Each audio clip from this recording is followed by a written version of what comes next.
নিরাশ হবেন না, হতাশ হবেন না, হাল ছাড়বেন না, ভরসা রাখুন কার উপর? মনে থাকবে এই সূরার সেন্ট্রাল থিম বা সাবজেক্ট ম্যাটার, কেন্দ্রীয় আলোচ্য বিষয় হচ্ছে নিরাশ হওয়া যাবে না, হতাশ হওয়া যাবে না, হাল ছেড়ে দেওয়া যাবে না, ভরসা রাখতে হবে কার উপর? এজন্য আল্লাহ আলোর কথা বলেছেন। সুবহানাল্লাহ পড়েন। এই সূরা নাজিলের একটা ব্যাকগ্রাউন্ড আছে, শুনবেন? কোন প্রেক্ষাপটে নাজিল হলো শুনবেন? এই সূরাটা হচ্ছে সূরাতুদ দুহা, হচ্ছে মাক্কি সূরা। কি সূরা? সবাই কোন? মাক্কি সূরা, এবং মাক্কি যুগের একেবারে শুরুর দিকে নাজিল হওয়া সূরা। বিশ্বনবীর কাছে কোরআনের শুরুর দিকে যে সমস্ত আয়াত নাজিল হয়েছে বিশ্বনবী প্রচার করেছেন, কারণ আল্লাহ বলেছেন বাল্লিগ মা উনজিলা ইলাইক, নবী আপনার কাছে আমি যা নাজিল করেছি প্রচার করে দেন, প্রচার করে দেন। তো যাই নাজিল হতো বিশ্বনবী প্রচার করে দিত। হঠাৎ করে কোরআন নাজিল হওয়া বন্ধ হয়ে গেল, আর নাজিল হয় না। বিশ্বনবী he started to miss the revelation, কোরআনকে খুব মিস করতে লাগলেন। কিরে, কি সুন্দর জিবরাইল আসতো কোরআন নিয়ে, ওহী নিয়ে, আসে না কেন? নাজিল হচ্ছে না কেন? এখন বিশ্বনবী কোরআন পেলে কোরআন প্রচার করত, কোরআনের আয়াতগুলো সবার সাথে শেয়ার করত। এখন নাজিলও হয় না, শেয়ারও করতে পারে, প্রচারও করতে পারে, প্রচার কার্যক্রম বন্ধ। কাফেরদের মধ্যে গুনগুন শুরু হয়ে গেল, মুহাম্মদ তোর রব তোরে ভুলে গেছে। নাউজুবিল্লাহ কইবেন না? তোমার রব তোমারে ভুলে গেছে, তোমার আল্লাহ তোমার উপর অসন্তুষ্ট হয়েছে। কোন বর্ণনায় এসেছে 15 দিন, কোন বর্ণনায় 1 মাস, কোন বর্ণনায় 3 মাস, কোন বর্ণনায় 6 মাস ওহী নাজিল বন্ধ ছিল। বিষ্ণুনবী ওহীকে মিস করতে লাগলেন। ঘটনা কি? ওহী নাজিল হয় না কেন? আমি এখন কি প্রচার করব? বিশ্বনবী আর কিছুই প্রচার করতে পারছেন না, নাজিলও হয় না, উনিও প্রচার করতে পারেন না, কারণ বিশ্বনবী তো মন গড়া কিছু বলেন না। বলেন ওয়ামা ইয়ানতিকু আনিল হাওয়া ইন হুয়া ইল্লা ওয়াহয়ু ইউহা। আল্লাহর ওহী আসলে বিশ্বনবী বলে, তা না হলে বিশ্বনবী বলে? বিশ্বনবী যাই নাজিল হতো প্রচার করে দিতেন, যা ওনার উপর অবতীর্ণ হতো মানুষের সাথে শেয়ার করে দিতেন। এখন আয়াত নাজিল হয় না, বিশ্বনবীও শেয়ার করতে পারে না। সাহাবারা বলল বিশ্বনবী আয়াত নাজিল হয় না কেন? বিশ্বনবী বলে আমি কিছু জানি না। কাফির মুশরিক মহলে গুনগুনানি শুরু হয়ে যায়। ঘটনা কি? মুহাম্মাদের রব মুহাম্মদ রে ভুইল্লা গেছে, মুহাম্মাদের রব মুহাম্মদের ছাইরা দিছে, মুহাম্মদের আর পছন্দ করে না, এজন্য কোনো আয়াত নাজিল করে না। বিশ্বনবীর চাচি আবু লাহাবের স্ত্রী উম্মে জামিল বলল, মুহাম্মদ তোমার শয়তানটা বুঝি তোমার কাছে আসে না?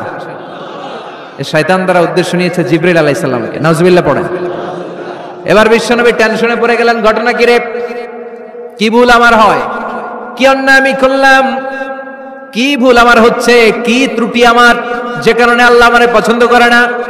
3 মাস 6 মাস হয়ে যায়, আকাশ থেকে কোনো ওহী নাজিল হয় না। কি আমি করলাম? আমার মনে হয় আমার কোনো ভুল হয়েছে, আমার কোনো ত্রুটি হয়েছে, অন্যায় হয়েছে, যে কারণে আমার আল্লাহ আমারে পছন্দ করে না। মাঝে মাঝে আমাদের জীবনে এরকম হতাশা আছে না নাই?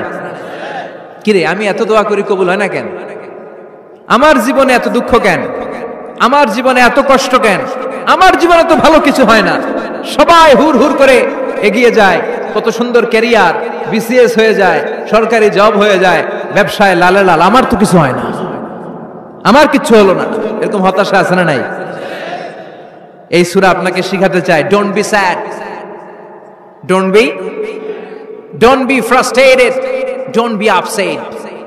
আপসেট হয় না, হতাশ হয় না, ভরসা রাখো কার উপর? আজীবন হতাশাগ্রস্ত মানুষের জন্য এই সূরাটা একটা আলোকবর্তিকা আর মশাল হয়ে কাজ করবে। সুবহানাল্লাহ পড়েন। মোটিভেশনাল সূরা। আল্লাহু আকবার। বিশ্বনবী চিন্তায় পড়ে গেলেন, মনে হয় ভুল হয়েছে, কেন ওহী আসে না? কি আমার অপরাধ? কেন কোরআনের আয়াত নাজিল হয় না? কেন আল্লাহ ওহী পাঠায় না? বিশ্বনবী যখন চিন্তিত, বিশ্বনবী যখন হতাশ, তখন আল্লাহ নাজিল করলেন ওয়াদ-দুহা ওয়াল-লাইলি ইযা সাজা, ওয়াদ-দুহা আলোর শপথ, ওয়াল-লাইলি ইযা সাজা আর রাতের শপথ, যখন রাতটা নিঝুম হয় আর হয় নিস্তব্ধ। সুবহানাল্লাহ কইবেন না? আল্লাহ আলোর শপথ করলেন। এজন্য হতাশ হবেন না। C the Sunlight go out, C the nice day. কত সুন্দর দিন, কত সুন্দর আলোকোজ্জ্বল দুপুর, কত সুন্দর সকাল। সুবহানাল্লাহ পড়েন। হতাশ হবার কোনো কারণ নাই, আপনার আল্লাহ আপনার সাথে আছেন না নাই? আপনি আপনারা যত ভালোবাসেন তার চেয়ে আপনারা বেশি ভালোবাসে কে? আপনার বাবা মা আপনারা যত মায়া করে তার চেয়ে আপনারা বেশি মায়া করে কে? আল্লাহ বললেন ওয়াদ-দুহা, সকালবেলার সূর্য কিরণের শপথ, ওয়াল লাইলি ইযা সাজা, আর রাত্রির শপথ, রাত্রিটা যখন নিঝুম হয় আর নিস্তব্ধ হয়। সুবহানাল্লাহ পড়েন। তাহলে আল্লাহ আলো আর অন্ধকারের শপথ বা কসম কাটলেন, ঠিক কিনা? আলো দ্বারা আল্লাহ তাআলা ওহির আগমনকে বুঝিয়েছেন, আর অন্ধকার দ্বারা ওহির অনুপস্থিতি বুঝিয়েছেন। সুবহানাল্লাহ। আল্লাহ বুঝাতে চাইলেন, নবী আমি আপনার উপর রাগ করি নাই, আমি আপনারে ভুলে যাই নাই, যেমনটা কাফির মুশরিকের বাচ্চারা বলে। আমি আপনারে ছেড়ে দেই নাই, আমি আপনার উপর অসন্তুষ্ট হই নাই। সব সময় যদি সূর্যের আলো থাকে, রাত্রে ঘুমাইতে পারবেন? ধরেন 365 দিনই খালি আলো আর আলো, খালি সূর্যের আলো, রাত আর নাই, ভাল লাগবে? আবার সব সময় রাত, সূর্যের আলো নাই, ভাল লাগবে? রাত দিন দুইটার দরকার আছে না নাই? এই আলো দ্বারা আল্লাহ ওহির কথা বুঝালেন। আল্লাহ বুঝাতে চাইলেন, নবী আলোর শপথ আর অন্ধকারের শপথ, আমি যেমনি আলোর পর অন্ধকার দেই, তেমনি ওহির পর মাঝে মাঝে ওহি না পাঠিয়ে আপনাকে বিশ্রাম নেওয়ার সুযোগ করে দেই। বিশ্বনবীর কত ভালোবাসতেন আল্লাহ, কারণ ওহি রিসিভ করার মধ্যে একটা কষ্ট আছে না নাই? ও নবী, সব সময় যদি ওহি নাজিল হয়, আপনার স্নায়ু, আপনার দেহ, আপনার মাংসপেশি এই ওহি রিসিভ করতে পারবে না, আপনার স্নায়ু এটা বরদাস্ত করতে পারবে না। ওহির একটা কিরণ আছে, সূর্যের যেমনি তেজ আছে, আলো আছে, ওহিরও কিরণ আছে। সব সময় এই কিরণ আকাশ থেকে আপনার গায়ে পড়লে আপনি সহ্য করতে পারবেন না। তেমনি আলোর পরে যেমনি আধারের দরকার, কিছুদিন ওহি আসার পরে ওহি বন্ধ থাকার দরকার আছে না নাই? সুবহানাল্লাহ পড়ে। বিশ্বনবীর আরামের জন্য আল্লাহ ওহি বন্ধ করে দিলেন। আল্লাহু আকবার। কারণ সব সময় ওহি আসাটা ভালো না। সব সময় হয়ে আসলে বিশ্বনবী সহ্য করতে পারতেন না। কারণ মা আয়েশা বলতেন, শীতের রাতে যখন বিশ্বনবীর উপর ওহি নাজিল হতো, ওহির প্রেসারে বিশ্বনবীর গলার দাড়ি দিয়ে ঘাম ঝরে ঝরে পড়তো। আমরা তো মাগনা কোরআন পাইছি, কোনো কষ্ট করা লাগে নাই, কোনো পরীক্ষা করা লাগে নাই। বিশ্বনবী যখন কোরআন রিসিভ করতেন, মিসলা সলসলাতিল জারাস, বুখারীর বর্ণনা, ঘন্টার ধ্বনির ন্যায় দপ্তরি যখন হাই স্কুলের ছুটি দেওয়ার জন্য ধমধম করে ঘন্টা বাজায়, এর কাছে যে কান লাগিয়ে দাঁড়িয়ে থাকা যায়, যেরকম বিকট আওয়াজ হয়, এরকম আওয়াজে ওহি আসতো। আর এই ওহি রিসিভ করতে যে মাঘ মাসের কনকনে শীতের রাতে বিশ্বনবী ঘেমে ঘেমে একাকার হয়ে যেতেন। আবার বিশ্বনবী যখন ওটের উপরে বসা অবস্থায় ওহি নাজিল হতো, ওহির ভাড়ে, ওহির চাপে, ওহির প্রেসারে, কোরআনের প্রেসারে ওটের বুকটা জমিনের মধ্যে লেগে যেত। আবার ঘোড়ার উপরে বসে থাকা অবস্থায় যখন কোরআনের আয়াত ওহি নাজিল হতো, ঘোড়ার পা গুলো মরুভূমির বালুর ভেতরে দেবে যেত। বিশ্বনবীর এক সাহাবা যায়েদ রাদিয়াল্লাহু তাআলা আনহুর পায়ের মধ্যে মাথা রেখে বিশ্বনবী একবার ঘুমাচ্ছিলেন। 1 ঘন্টা 2 ঘন্টা ঘুমিয়ে রইলেন, যায়েদ মাথায় ব্যথা পায় না। হঠাৎ বিশ্বনবী ঘুম থেকে জাগলেন। জাগার পর ওইখানে কি হয়েছে? এত গ্যাদারিং এর ভেতরে সমস্যা তো হবেই, গরম লাগবে, ধাক্কা ধাক্কি, আমারা দেখা যাবে না, এই ভাই আপনি সরেন, এই ক্যামেরা নামাও, এগুলো বলা যাবে? এগুলো বললে আজকে আমি ওয়াজ করতে পারবো? যে যেইখানে যে অবস্থায় আছেন আল্লাহর ওয়াস্তে বসেন। আমি আর অল্প কয়েক মিনিট কথা বলবো।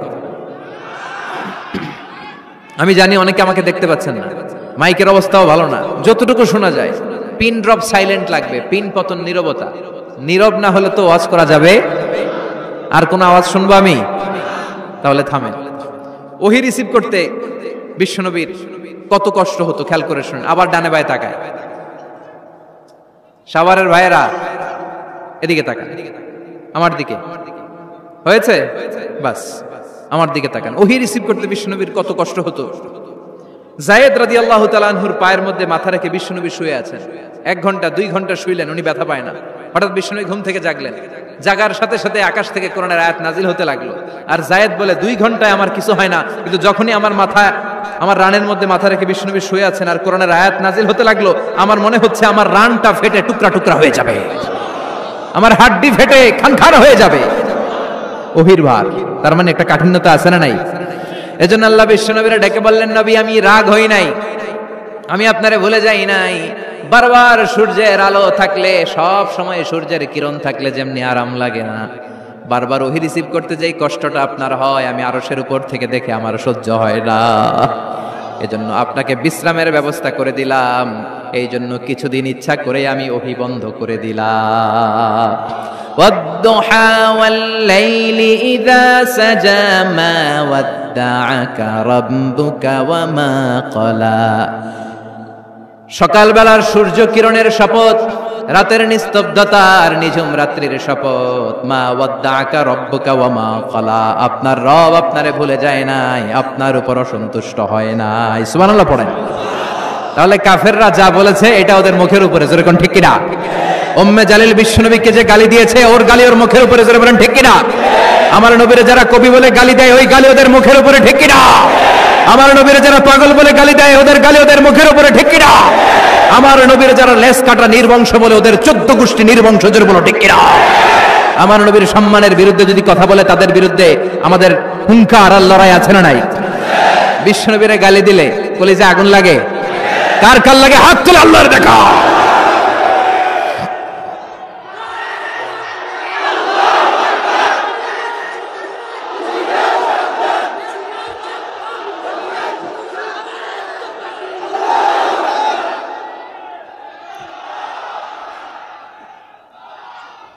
বিশ্বনবীর সম্মান, এটার কোনো তুলনা হয়? বিশ্বনবীর লাইফ নিয়ে কথা বলা অসাধারণ এক লাইফ, ওনার বায়োগ্রাফি, এটা অসম্ভব। এটা তলাবিহীন সাগরের মতো। বিশ্বনবী নিয়ে যদি কথা বলতে শুরু করে, এটা অনেকটা তলাবিহীন সাগরের মতো। এটা সাগর কিন্তু কি নাই? কথা কয় না, কি নাই? বিয়ন্ডলেস, বাউন্ডলেস, বটমলেস, ঠিক কিনা? As a father, as a husband, as a teacher, as a lawgiver, as a lawmaker, as a reformer of the society, as a messenger, as a commander, Muhammad is the superman of the world.